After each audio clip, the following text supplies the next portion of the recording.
आम्ही माथा दिला पाय. जगद्गुरु तुकोबऱ्यांची अवस्था काय होती बघा ना. अरे जगद्गुरु तुकोबऱ्यांचा परमार्थ काय होता ऐका. विद्याभ्यास केला. रामेश्वर शास्त्री होते त्या काळी.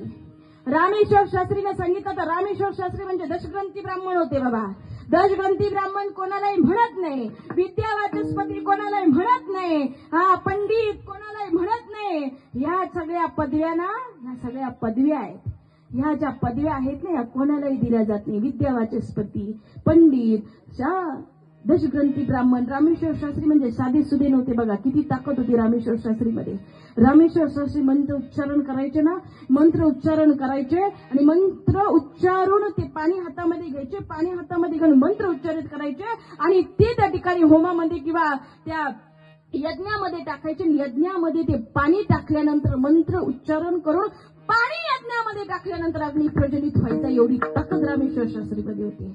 पण अहंकार जागा झाला आणि अहंकार जागा झाल्यानंतर जगद्गुरु तुकोबऱ्यांकडे निरोप पाठवला. तुमचा गाथा, तुम्ही लिहिलेलं कवित्व उद्या सकाळी 5 वाजता इथं माझ्या दारापर्यंत आलं पाहिजे. हा जो ज्यावेळेस निरोप आमच्या तुकोबऱ्यांकडे गेला ना, तुकोबऱ्यांकडे ज्यावेळेस निरोप गेला ना, तुकोबरे अक्षरशः रडू लागले. देवा पांडुरंगा, हे जे मी लिहिलेत ना, हे जे कवित्व जे अभंग लिहिले आहेत ना, या अभंगामध्ये तुझं आणि तुझंच फक्त वर्णन आहे.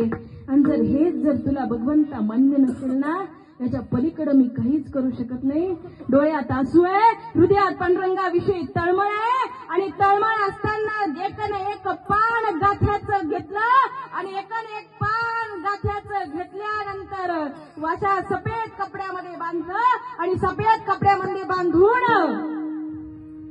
5 वाजता बोलवलं होतं ना, 5 वाजता बोलवलं होतं ना, 4:30 वाजता गाथा तिथं तुळशी वृंदावनाजवळ रामेश्वर शास्त्रीच्या घरापुढे नेऊन ठेवला. 9 वाजता 9 वाजेला एका जणानं वरून एक दगड बांधला गाथ्याला आणि खालून एक दगड बांधला आणि 9 वाजता गाथा इंद्रायणीच्या डोहाकडे नेण्यात आला. आणि तिथं नेण्यात आल्यानंतर पांडुरंगाला काळजी लागली आणि देवाला सांगितलं, रुक्मिणी अगं बघते काय जा म्हणे, माझ्या तुकोबांचा गाथा ही लोक पाण्यात बुडवायला निघाली. अगं म्हणे जा काहीतरी कर. जगाचा मालक सगळ्यांची कामं करतो यात नवल नाही. सृष्टीकर्ता सगळ्या भक्ताची कामं करतो यात नवल नाही. सूर्यदेवामध्ये सुद्धा ताकद नाही. रुक्मिणी मातेचं नख बघायची ताकद सूर्यदेवामध्ये नाहीये.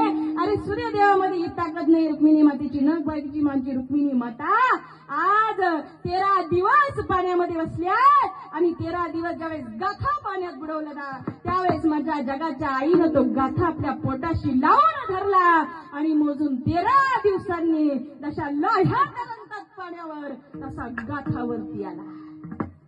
जळी दगडा सहित वह्या, जळी दगडा